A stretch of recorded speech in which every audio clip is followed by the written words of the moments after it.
Welcome, Miracle Makers. I'm so excited that you're here. Today we talk so openly about love, about karma, and about relationships.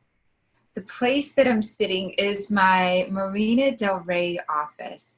It's owned by a gorgeous woman called Sandy West. Sandy West has been in our family since we met her in 2003. She was part of a group of girls that I met about 7 weeks after meeting my husband, who was then just a friend that I was traveling cross country with. Greg, when I met him, said, "Oh, I'm moving to California. Drive with me across country." And at that point, it was an extraordinary experience to go to Agape, which is a spiritual center here in Los Angeles. And at Agape, I met Catherine Andrews, this incredible angel, and her representative, Sheila O'Donnell. Sheila invited me to become a part of their group called Playful Princesses. So funny, in all my journeys, in all the travels, in every country and place I've lived in, there's been this frequency of friendship that comes in very, very early on. Greg and I established a community in Nashville in the short time that we were there, even before we left. Then moving to Los Angeles, this incredible group of girls comes in, and at some point, Sandy West in 2003 gets invited to be part of the Playful Princesses, just as I was invited.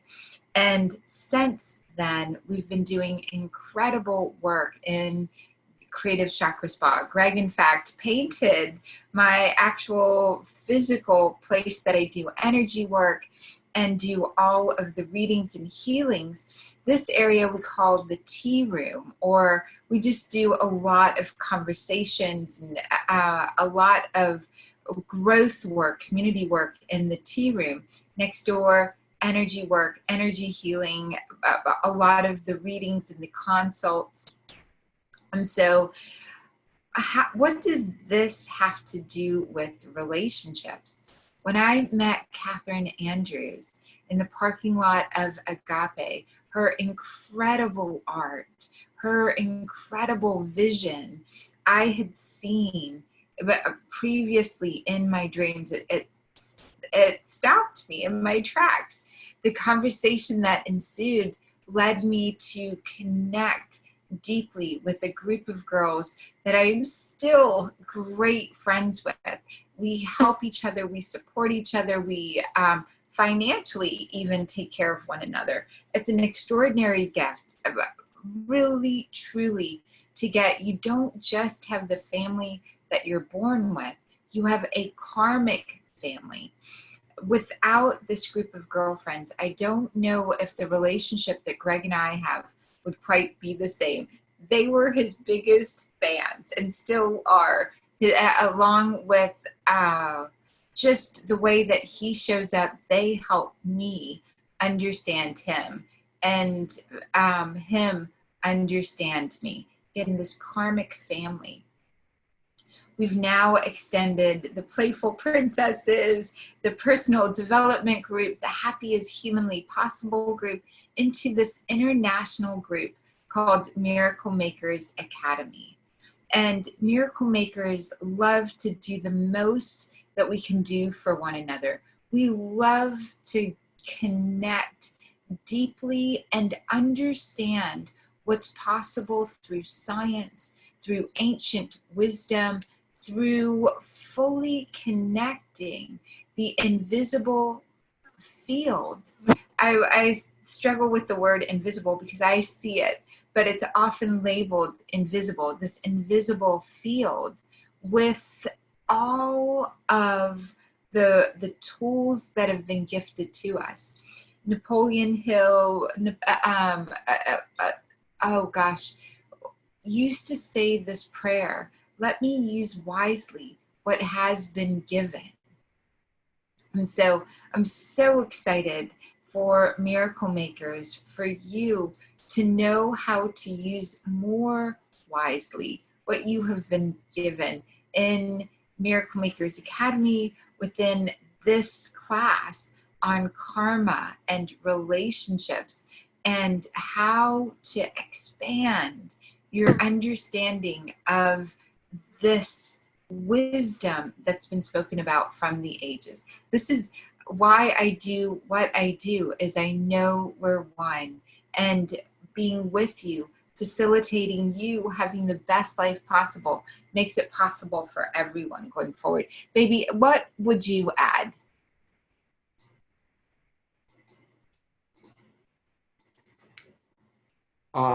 Add to the Playful Princesses, or Any of the story that I've shared so far, what would you add to this? well, it's like you said, we have the family we're born with, and there's the family we create.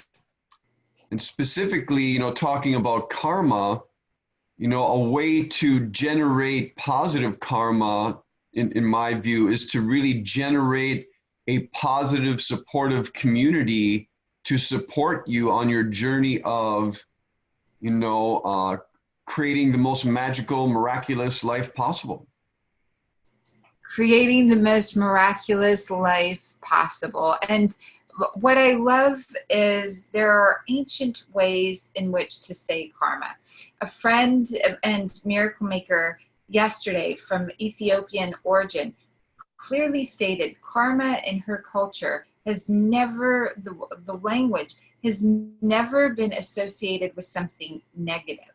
It's always been associated. So it was even hard for her to wrap her mind around the Western process or other processes that look at karma differently than something positive. And specifically, Greg, when we bring up karma and when we're talking about karma, what comes up for you in terms of your love relationships, your relationship with your family, your relationships with your work?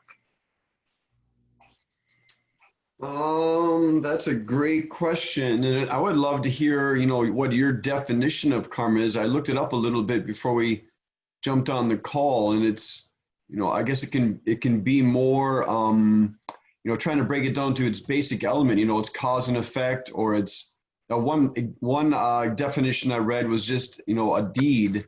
Karma is just a deed. The deed, generates the cause and effect. So looking back at all of my deeds and choices over my lifetime, I can see where, those choices led to certain scenarios that were not positive. When I was younger, like, a lot of drinking and partying and being a little bit of a rebel led to, losing my license, driver's license, going to jail, things of that nature. So obviously there's, a very specific cause and effect there. You want to call that karma. And then, going on a spiritual quest in my 20s to India and all of that journey, and getting married and divorced and that journey and all of that, in a sense, purifying, cleansing, atoning, all of that leading to, the greatest gift, karmic gift I've ever received, which is the relationship I have with you. So that's so beautiful, because I know that you've been studying spirituality and on this journey, and I love framing this from the aspect of you being oops, let me make sure everyone is muted very, very quickly. Let me go through. There's only one person that wasn't. And so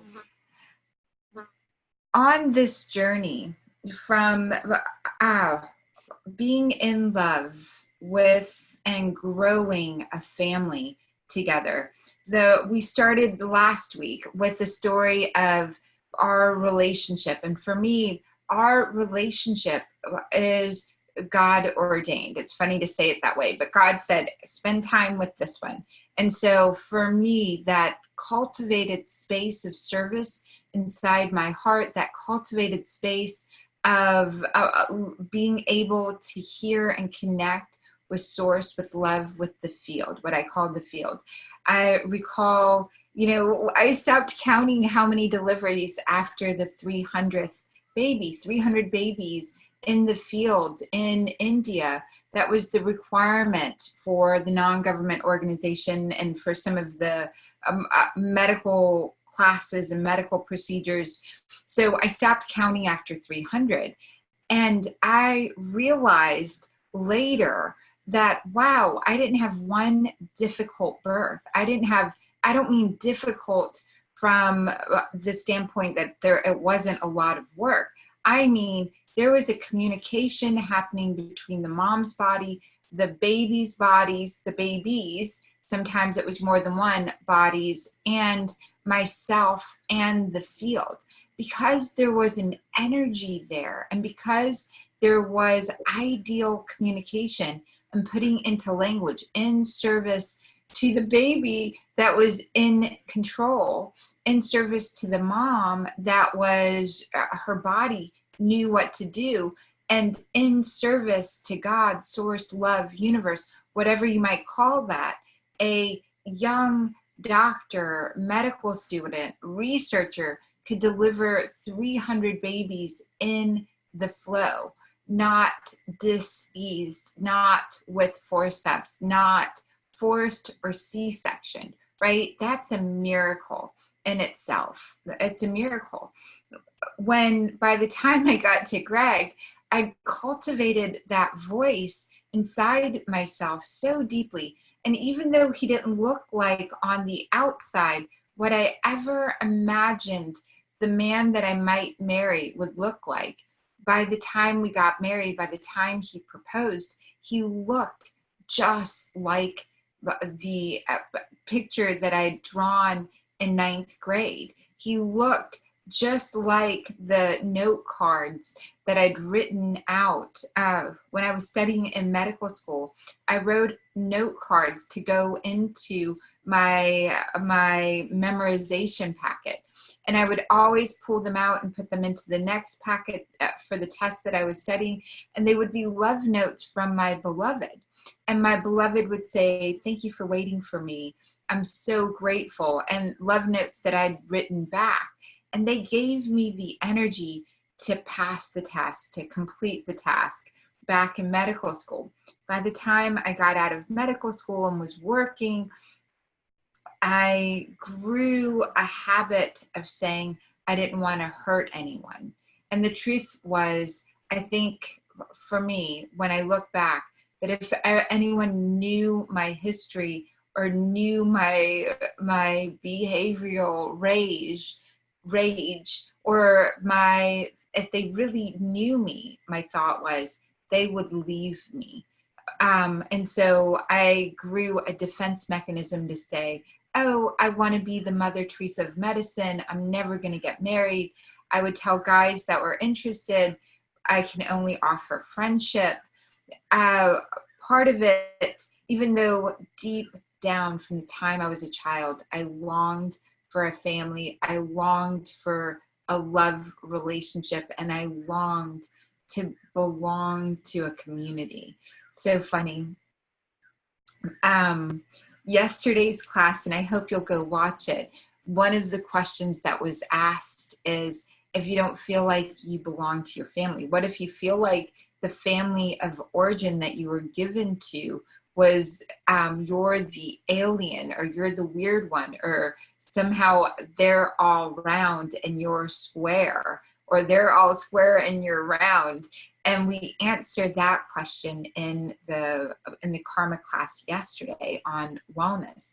Today, we're really going deeply into relationships.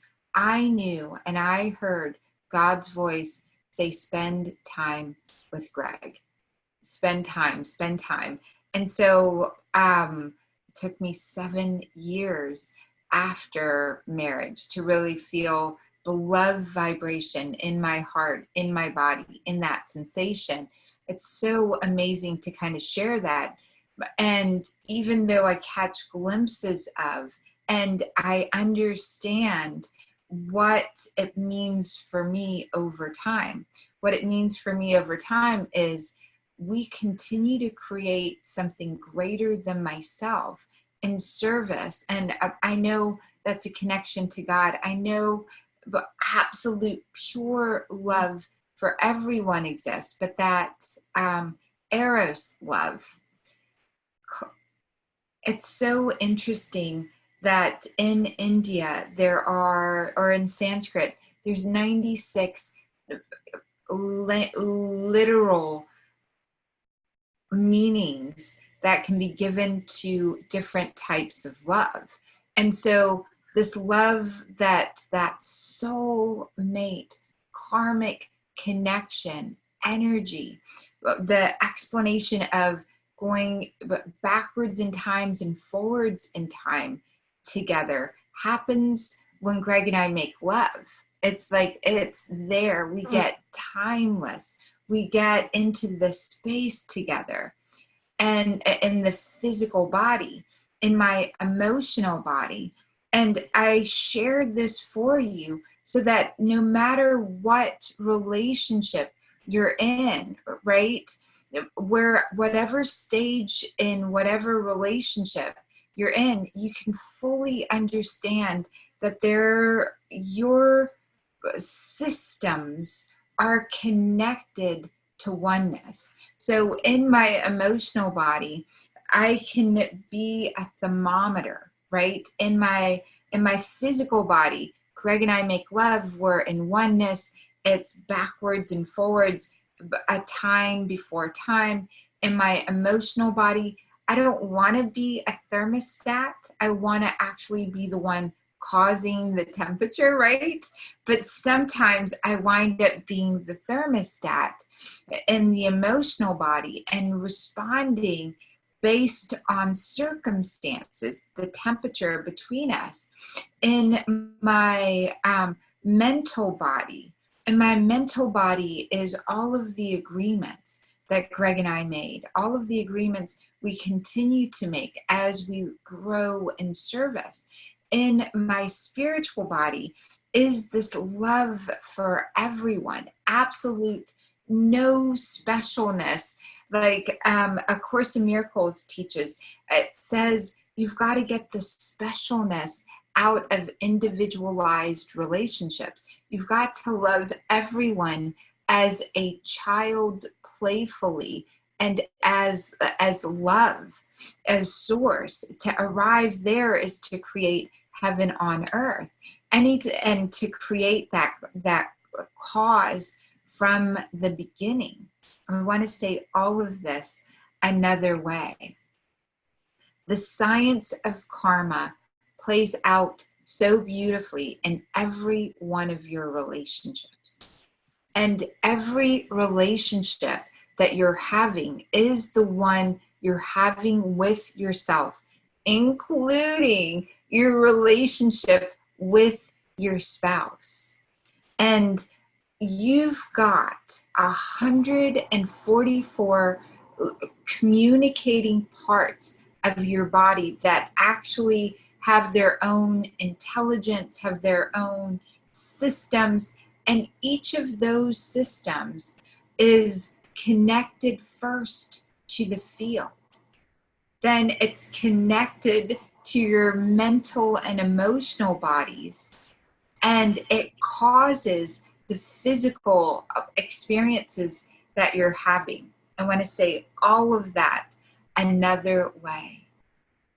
You've got so many parts of you, and the parts of you that win are the ones that you give your attention, your mental energy, and your emotional energy to.